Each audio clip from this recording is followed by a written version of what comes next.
Uji kesabaran. Saya rekod saja. Nah, saya ulangi ya. Wa ma syukru lughatan fa wal hamdu urfan. Adapun syukur secara lughat itu sama dengan hamd secara uruf. Secara istilah syariat tadi itu apa? Itu fi'lun jumbiun ta'zimil mun'im. Sama baik qaulan, i'tiqadan atau amalan bil arkan. Wa ma syukru urfan. Nah, sekarang syukur secara istilah. Tadi syukur secara lughawi sama dengan hamd secara syar'i. Sekarang syukur secara istilahi urfan apa? Huwa sorful abdi, pendayagunaan hamba.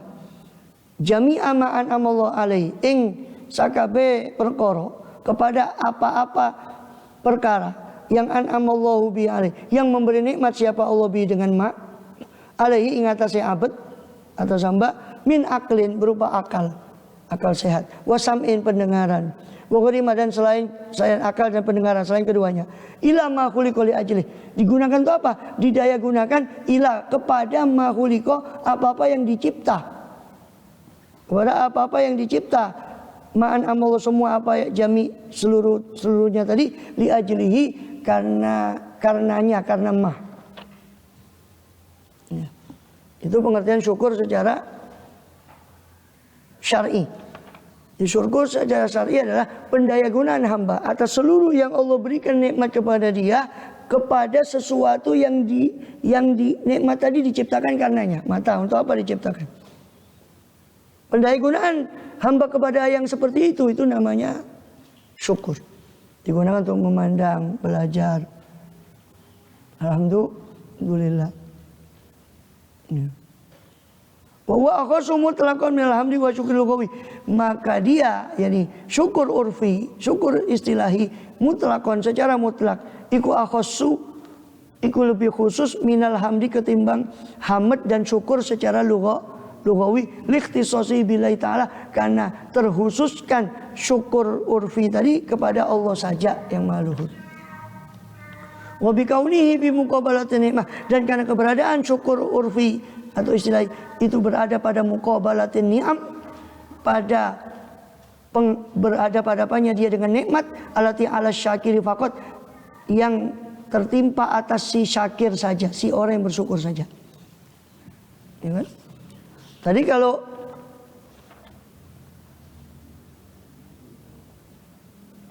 yang di atas saja Pak, siapa? Pak Ali ya, yang dibaca yang di atas. Sekarang ke halaman 96. Jadi kadang saya loncat memang karena yang di atas.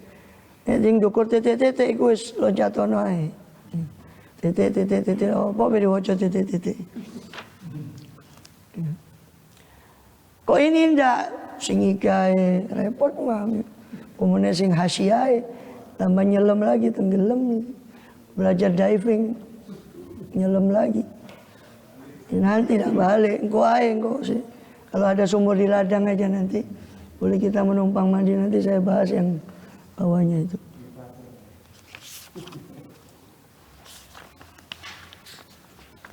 Sumurnya kering semua ya. Al-Ali yang halaman 101, tak tutupnya satu bait dulu ya. Panjang dah ikut satu bait itu. Al-Faridi Majidi. Sampai Majidi ya.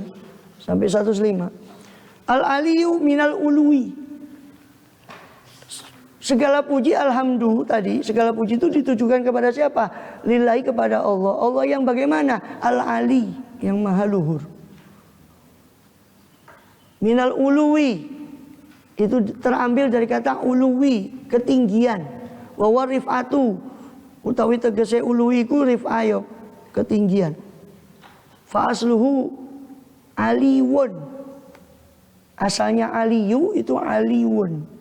Fa'ilun aliwun. Cek ambilnya iki kudu diawang-awang kok. Ngawang akhirnya. Tidak ngawang saya. Tak jelas noy sebentar. Innalillahi. Agak kemarin. Geserin kemarin. Ya. Ya us pianos gitu. Allahu akbar kabir. Tanda. Harus pelan-pelan ini ngunyahnya nih. Mana tadi? Al-Aliyu. Ini sifatun musyabbahatun atau sighatun mubalaghatun. Karena wazan fa'ilun ada di sighah mubalaghah, ada juga di sifat musyabbah. Aliyun kan gini asalnya. Aliyun gini kan tulisannya harusnya. Ya, kalau nggak ada al. Fa'ilun kan gitu. Cocok ya wazannya. Asalnya sifat musyabbah dari fi'il apa? Ala ya lu. Ala ya lu. Fa'ala yaf'ulu. Ala ya lu. Jadi asalnya bukan aliyun sebetulnya karena dia kan nakis wawi. Harusnya aliwon itu. Ya, fa'asluhu aliwon. Ya, karena bukan ya sebetulnya kan. Asalnya waw. Karena nanti terus diiklal karena wawunya ada tatoruf, ada di ujung, maka secara kaidah ilal dia harus dirubah jadi ya. Jadi asalnya aliwun, wis cek ngerasa belajar soro pisan ya. Jadi ngincipi gorengan tok. Ngincipi ilmu yang lain. Aliwun asalnya. Karena di kaidah sorof mengatakan kalau wawu didahului ya, apalagi di ujung wawunya itu harus diubah jadi ya. Jadi maka wawunya dirubah jadi ya aliyun itu kaidah. Ijtama'atil ya'u wal wawu. Maka kumpul apa ya dan wawu. Wasabaqat edauma bisukun wasubiqat edauma bisukun. Dan didahului salah satu dari ya atau wawu itu dengan sukun fakulibatil wawu ya'an. Maka dirubah apa wawu iku ing ya kepada ya. Wa udghimat lalu diidghamkan, dimasukkan. Idgham itu asalnya memasukkan. Adghama idgham memasukkan. Fa udghimat maka diidghamkan, dimasukkan fiha pada wawu, pada ya tadi, pada yaan yang berubah perubahan dari wawu al-ya'ah. Ya yang pertama dimasukkan ke ya yang kedua. Jadi kaidahnya kalau berkumpul ya sama wawu ya, terus salah satu atau wawu dan ya dibalik, salah satunya sukun, maka kaidah ilal mengatakan wawunya tadi harus dirubah jadi ya. Setelah berubah jadi ya, satunya sukun satunya enggak, maka karena wis podo-podo ya diidghamkan dengan tanda tasdid. Fasara aliyun. Akhirnya belajar ilal man. Fasara aliyun maka jadilah dia aliyun.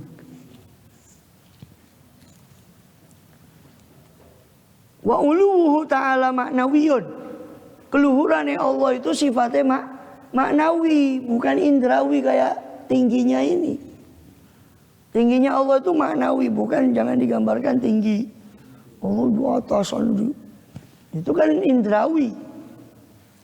Luhurnya Allah itu maknawi. Gak tutup wis menengok wae gak tutup. Ngaku saja ya Allah saya dan.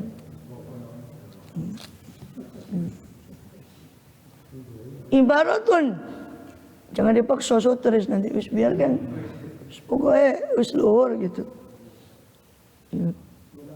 Ibaratun antanzihi ta'ala. Ya, wa uluhu ta'ala maknawiyun. Lan keluhurane Allah taala hale moho luhur sapa Allah taala iku maknawiyun, iku sifate maknawi. Ibaratun iku ibarah, uluhu iku ibarah. Istilah antanzihi saking nyucekno ing Allah taala, pensucian kepada Allah taala, an kulli naqsin dari saben-saben nakes kekurangan. Paham ya? Jadi makna ulu itu kepada Allah itu bukan luhur tempatnya, tapi luhur maknanya. Dalam arti mensucikan Allah dari segala yang tidak layak, itu ali. Jadi Allah maha ali artinya maha luhur, berarti amat luhur Allah dari segala sifat yang tidak layak. Maka sifat yang tidak layak itu diibaratkan rendah, berarti lawannya adalah keluhuran. Itu keluhuran maknawi, bukan keluhuran. Fa yatadammanu ittisafu ta'ala bi jami' sifati sulubi. Fa yatadammanu ittisafahu. Moko nyimpen apa uluwuhu, apa sifat keluhurannya Allah iku ittisafa ing bersifatnya sapa Allah taala kang maulo halim maulo sapa Allah taala bijami sifat sulubi dengan semua sifat salbiyah. Maka semua sifat salbiyah itu maknawi. Apa sifat salbiyah itu? 5. Idam, baqo, selain wujud. Wujud itu sifat nafsi. Idam, baqo, mukhalafatul warisi, qiyamu nafsihi, wahdaniyat. 5 ini disebut sifat sulub. Sulub itu sifat-sifat yang menafikan yang tidak layak bagi Allah. Atau nama lainnya salbiyah, kang bongso salep, kang bongso nafikno, kang bongso menafikan.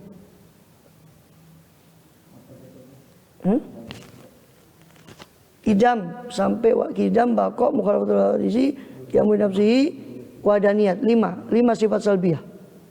Wujud itu sifat nafsiyah. Semua sifat salbiyah ini maknawi. Artinya maknawi sebetulnya itu sesuatu yang abstrak, tidak ada. Ya. Cuma bisa diakal saja. Gitu loh.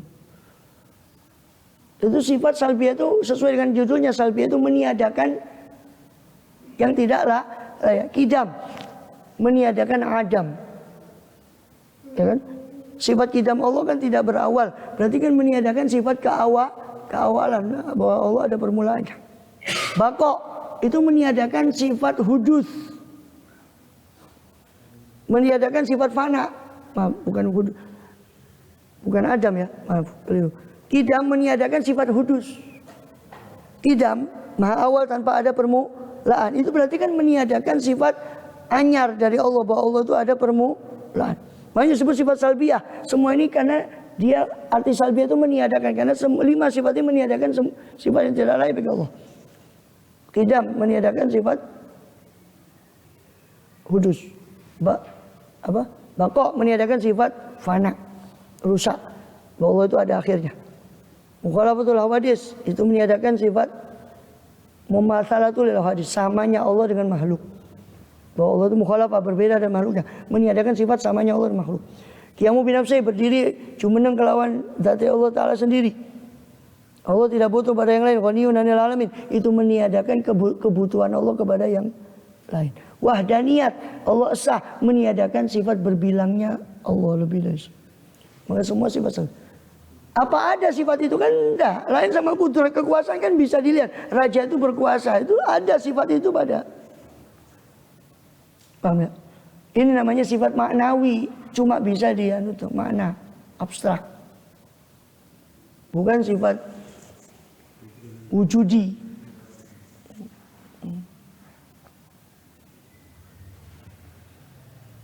Makanya nanti setelah wadahnya itu kudrat. Nah, kudrat itu pengertiannya sifatun wujudiyatun qaimatun bidati. Sifat yang memang ada dan jumeneng pada zatnya Allah, kudrat.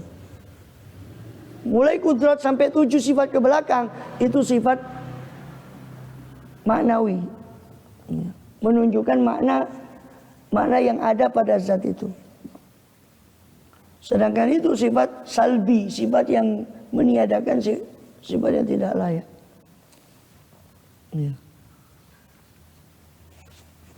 Karena kudrat kan bisa dilihat, kudratnya Allah bisa. Sedangkan kekidaman Allah bisa dilihat dah? Tidak bisa secara langsung. Tapi kan ada sifat itu. Karena kalau kita tiadakan sifat itu berarti Allah kan butuh. Berarti Allah tidak ada suatu saat yang dia ada yang mengadakan, berarti tidak ada kuasa kan gitu. Akal tidak bisa menerima itu. Tapi dari segi wujudiannya tidak ada.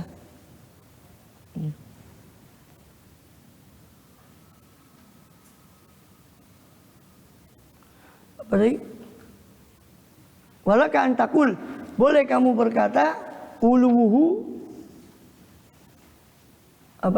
keluhuran Allah Ta'ala itu ibaratun, istilah tentang tanzihihi, tentang pensucian Allah, ankuli naksin, dari segala kekurangan, watisofihi, dan kebersifatan Allah, bikuli kamalin, dengan segala kesempurnaan. Fa yashmulu sifatal ma'ani aidan. Berarti kalau begitu dalam makna yang kedua ini, berarti yashmulu mencakup sifatil ma'ani mencakup sifat ma'ani juga berarti. Kudrat, iradat, ilmu, ayat. Itu. Ya kan? Itu. Apa? Apa tadi? Uluhu ya. Sifat keluhuran Allah itu apa?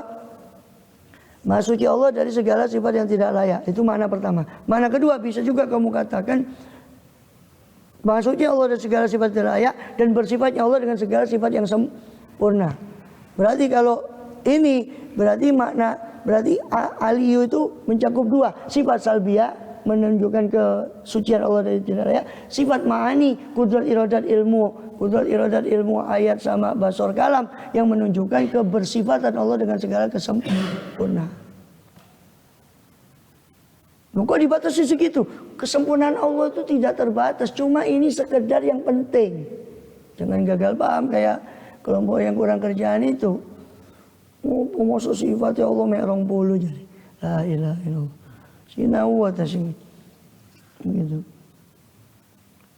Al-Wahid yang Maha Tunggal. Al-Munazzah anis syarik fi dzati wa sifati wal afal.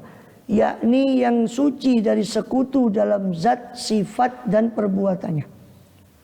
Itu pengertian tunggal. Tunggal itu suci dari sekutu, pembantu sekutu yang menyekutuani itu. Fi dzati dalam zat, tidak ada zat yang suci zat Allah.